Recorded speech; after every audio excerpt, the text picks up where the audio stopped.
Hello, so this is just a test. My name's Trev. I'm just going to have a chat about some things that interest me.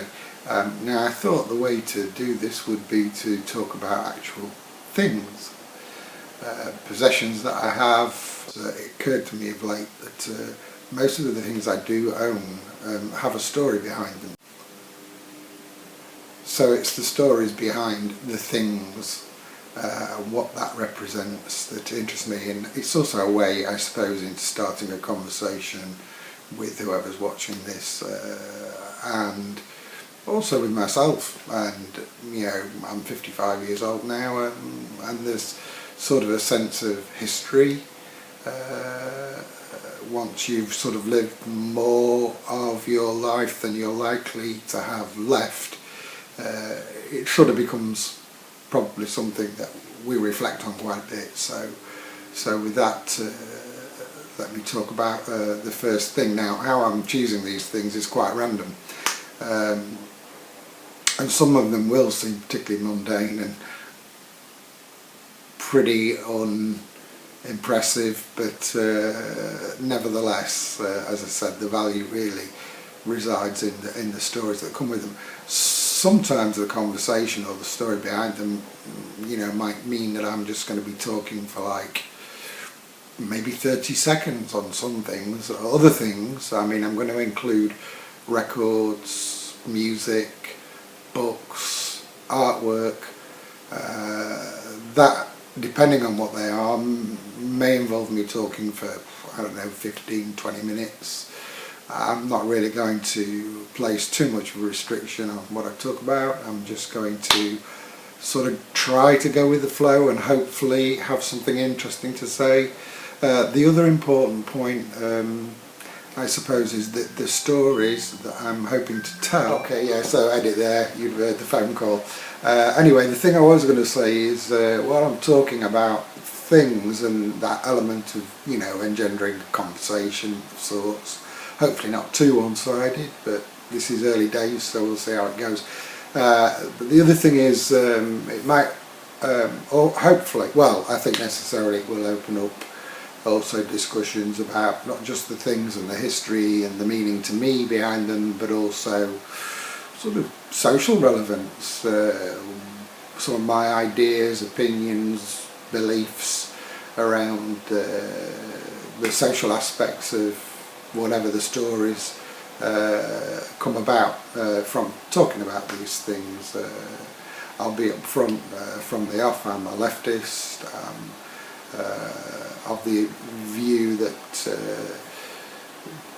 pretty much the only reasonable analysis of the difficulties that we face in the modern world are class-based, Marxist, and I'll leave it at that for now, because, you know, no doubt some of those perspectives will come into play when I'm talking about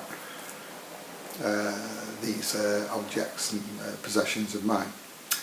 Okay, that's an introduction. This is the first time I've tried to do anything like this, so I'm going to just edit out again and bring the first thing in. Thanks. Okay, so I'm back again.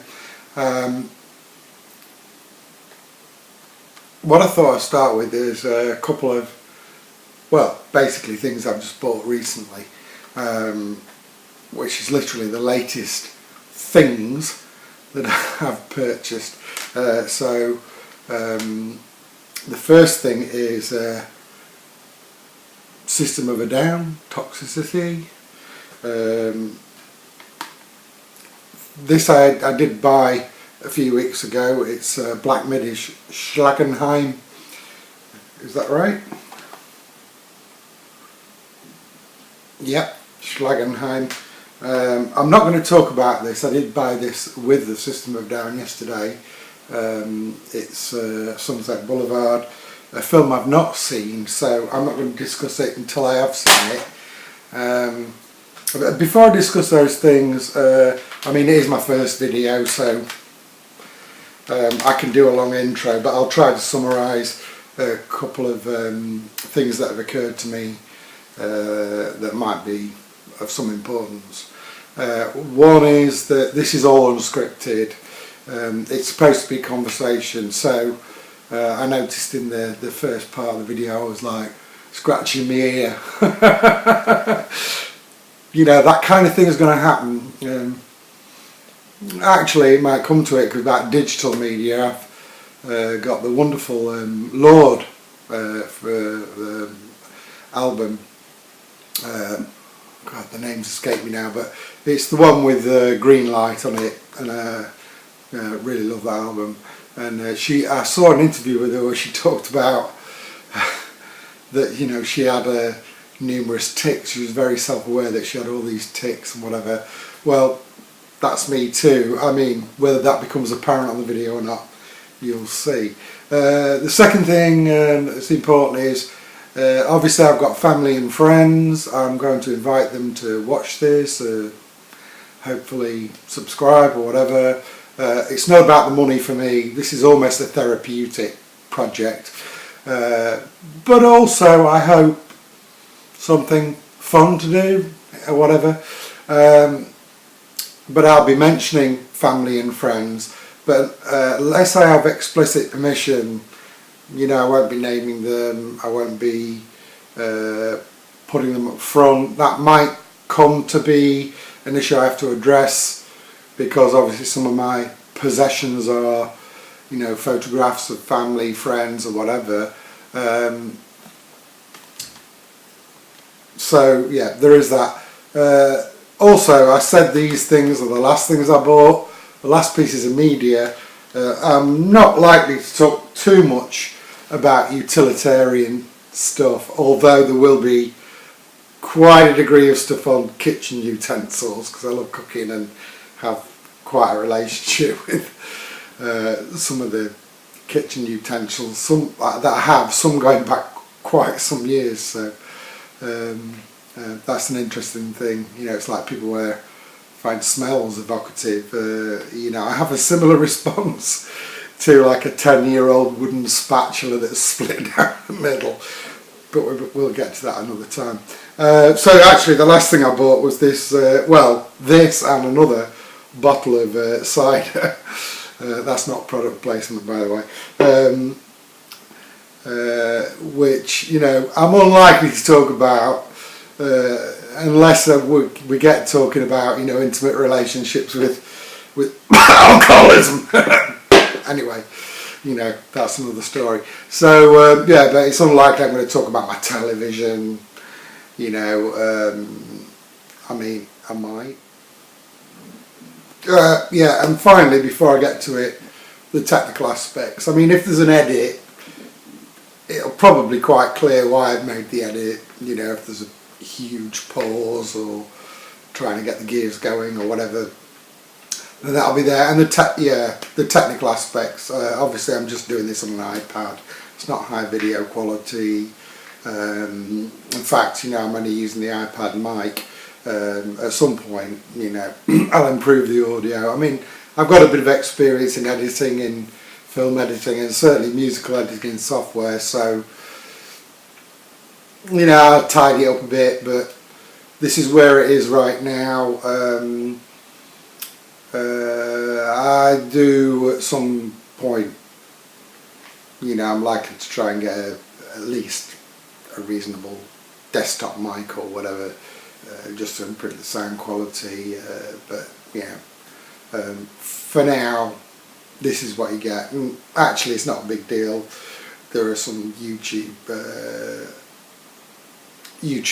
that I watch that don't have the best quality. I keep noticing that I'm looking off camera. It's because I'm looking at the screen of me talking to you and it looks like I'm reading off an auto cue or something, but I'm not. Anyway, yeah, so those technical aspects, you know, I think, yeah, it's nice to have high quality video, it's nice to have high quality audio, but it's really about what you're talking about, I hope. So here we go then. Let's talk about these pieces of media. As I said earlier, you know, it's just like going to randomly choose things that I have in my possession. And I thought a good place to start was the latest things that I've got in my possession. So yeah, this was, I bought the System of a Down and Toxicity album, well, CD, yesterday. Why did I get this? Well, it's been something I've been meaning to get for a long time, but it was driven as much by the Schlagenheim Black Midi CD. So when I got the Black Midi CD, I had a real immediate response to this. I'm not even sure if the song, yeah, it's not on there. I was listening, I was in my car, Radio 6 music on. That's pretty much the radio station I listen to most of the time, mostly when I'm in the car. And this, it was actually a song called Talking Heads that was on, which I must go back and listen to, because that was the song by Black Midi that really got me going. So anyway, then I started, there was quite a lot of buzz on Radio 6, various media networks, you know, cultural media networks about Black Midi. See, now I've not done my research. I think they're a London band. But what's most interesting to me about this is it was the most exciting mainstream thing I'd heard in a long time. I mean, you know, I suppose some commentators might regard it as really out there, really odd, really unusual. And certainly there is an oddness to the musicality of it, and certainly a kind of performative aspect that's through the singer that's really interesting and kind of could be for some people, I suppose, quite jarring or whatever. But straight away when I heard it, I thought, that's new, that's different, that's for a mainstream piece of media, piece of music, for something that's getting played on the BBC, on Radio 6 Music, whatever. I adore it. It just pushes many buttons. One of the things that, you know, I'm really driven by or get sort of turned on to, for want of a better phrase, is that marriage of, and that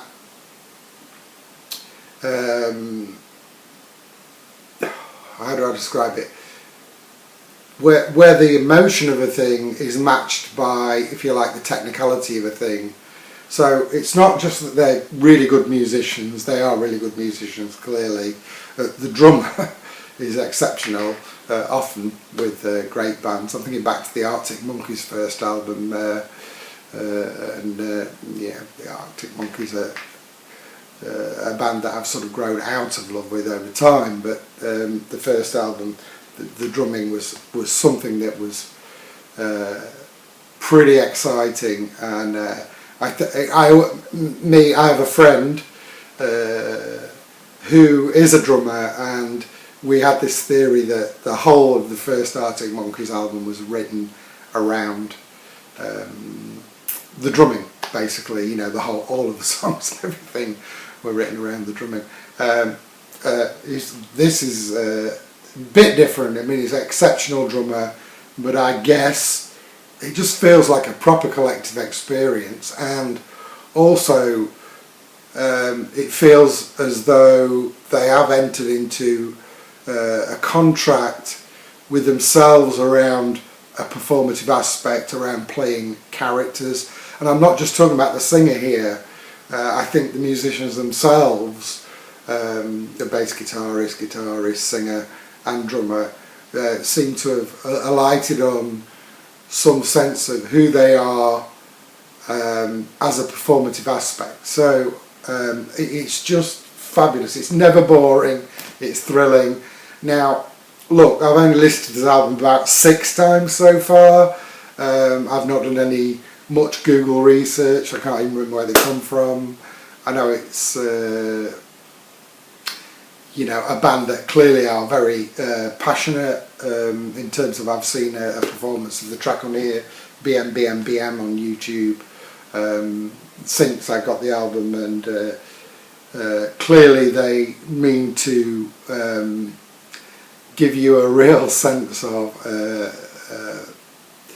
theatricality and excitement and even physicality, and there's a physicality in listening to the performances on this. So that gets me to Toxicity. Why Toxicity? Because it does have a relationship in many ways. So, you know, when you get these pieces of media in your life, because I thought this was, I was like trying to remember what year this came out in. It says that's 2001. And for some reason yesterday in my head I had it's 2009, and then you know, looked it up on here. Now, yeah, there are some pieces of media in your life where you feel like you know them intimately. I have never listened to this album in full. I've only really heard Chop Suey and Toxicity.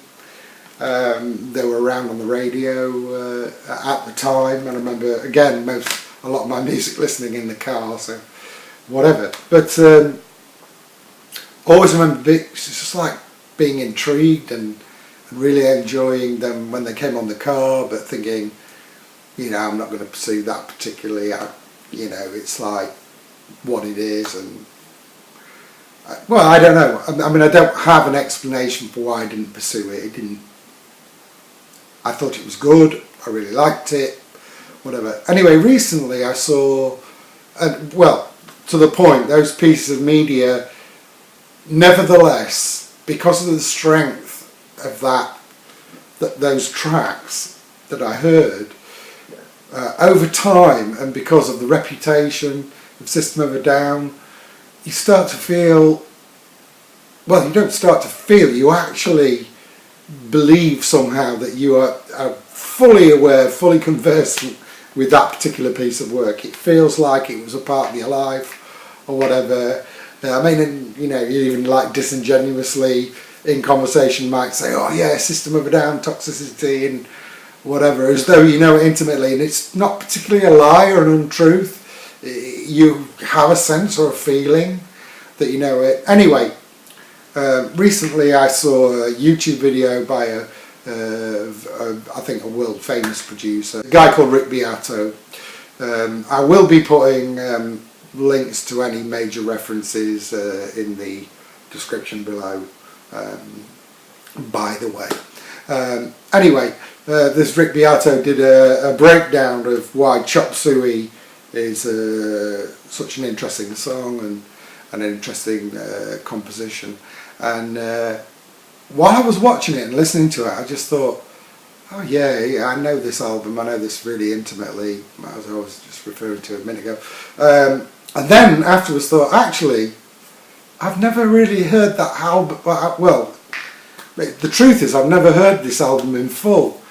What was amazing yesterday, I got this, I put it in the car. I've just got a new car, which is, thankfully has a CD player in it, which is fun.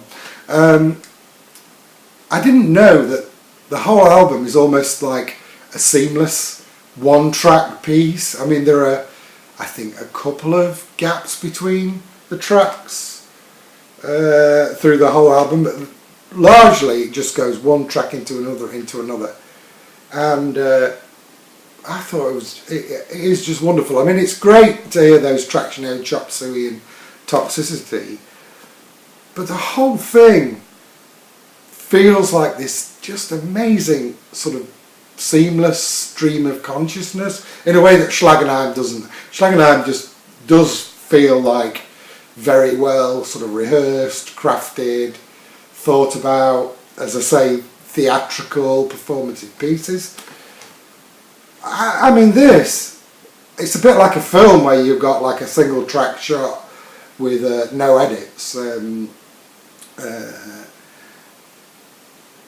or, you know, disguised edits, but actually it just feels like a live piece that's played through. It's so exciting, so much fun, and yeah, I really enjoyed it. Now again, because it was the first time I listened to it yesterday, and sometimes with YouTube videos, and critical stuff, criticism or reviews or whatever. You know, I am a little bit dismissive of anyone who comes out of a film or listen to a piece of music immediately and then decides to comment on it in a critical sense. That's largely because I think, you know, how can you know? You have to process this stuff. Now, I'm in the fortunate position where I don't have to worry too much about that because, you know, I mean, there are some things I have here that I could talk at length and you know, I suppose with a much deeper critical appraisal.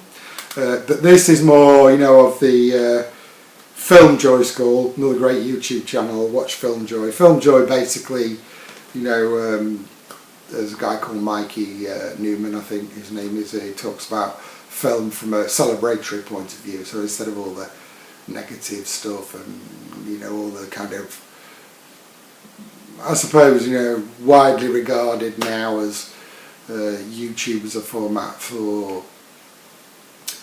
shit posting or whatever you want to call it. The Filmjoy just takes an approach. It's like, we're going to find the good, not just in the things we love, and we're going to celebrate that, but we're also going to find the good in the efforts of artists, even in things that, you know, are not well loved. Now, with the System of a Down, as I say, I listened to it yesterday for the first time, feeling as though I'd known it all my life, or well, since it came out, 2001, and clearly that wasn't the case. So yeah, I think I'm going to leave it there. I'm not sure how long this video's worked out at. I did have a bit of a, so that's Schlagenheim by Black Midi, fantastic, wonderful. Oh yeah, that was the other thing. I did think this was the most important thing about this. I mean, I'm a 55-year-old guy. Yes, I'm a lover of music. I was a musician myself.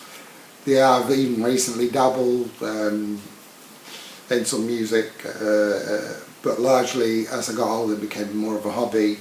But I was at one point in a band that was signed under management, and we might get to that with another one of my possessions. That was back in the 80s when I was a young wannabe pop star. But yeah, the really important thing about this is conservatism. So I'm not saying this is conservative. I mean, I don't know enough about the band or the political beliefs or whatever. The interesting thing actually about the last track, Doctor, which is the one I'm most familiar with, I think is informed by an argument one of the band, probably the singer, had a political argument in which, you know, the protagonist in the song is refusing to back down in an argument because of the, I think, perceived aggression, presentation of the argument to them. And I think it was a political argument, but again, I'd have to do a bit more research. It's just like a memory. But yeah, conservatism in the sense that, I want to ask a question, maybe you can comment it below.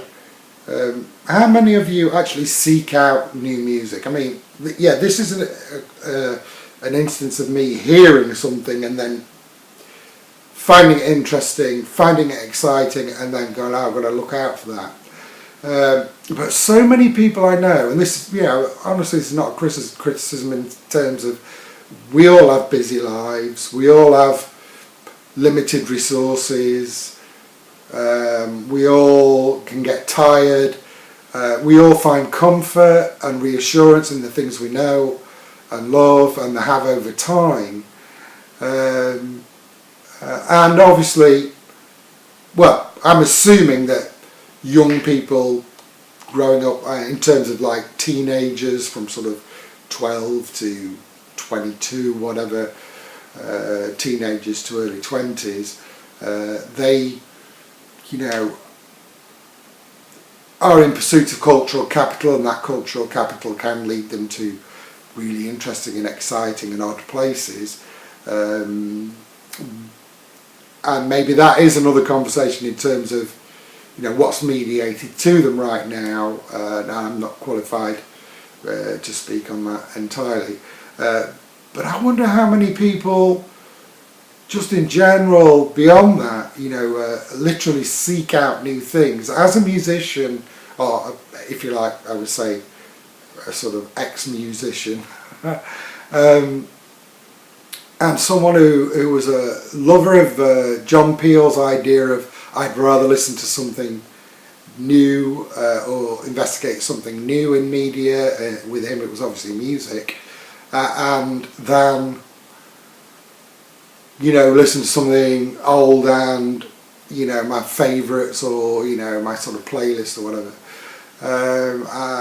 I mean that's the extreme position the other way, but I don't feel as though even amongst a younger generation that, and it may be to do with how the media works now, that I don't hear many recommendations from commentators, reviewers, critics, and certainly from young people that are, oh, this is an entirely brand new thing, this is exciting, I discovered this on my own.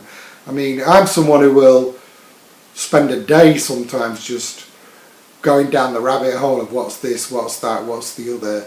I mean, as I say, the Schlagenheim Black Midi, I mean, it was given to me on a plate, but I can certainly talk about, other songs, music in my lifetime, even very recently.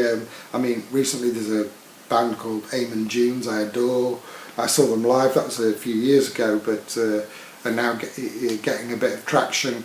I mean, I just discovered that by spending time one day just going down the rabbit hole of looking for new music and what's out there, and probably listen to, investigated 20, 30, 40 things that day that I found formulaic, boring, trying too hard, and then found Amen Junes. And again, I'll put a link to Amen Junes down below because they're getting a bit more notice now. A guy called Damon, actually, lovely guy. I did meet him at the gig I went to, and he was really, really decent and friendly. And yeah, so yeah, the conservatism in terms of when was the last time you, and this is part of the conversation, spent some time, whether it was films, art, music,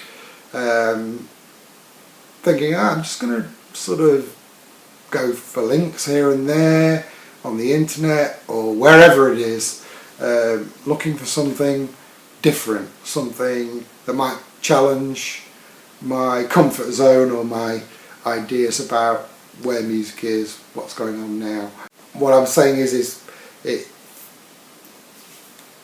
I find it puzzling and interesting that pretty much everyone I know, even music lovers, even some musicians, will sort of rest on the laurels of this is the basis of what I like. I mean, I'm pretty much any genre. I can't think of any genre that I can't find at least something somewhere in it of value. And in fact, actually, I think the notion of genre itself is questionable. So yeah, this is a bit rambling now and a bit well, I wouldn't say incoherent, but it's we're breaking down. So this is my first video. Yeah, so anyway, that's it, we're done. I hope you liked it. Bye.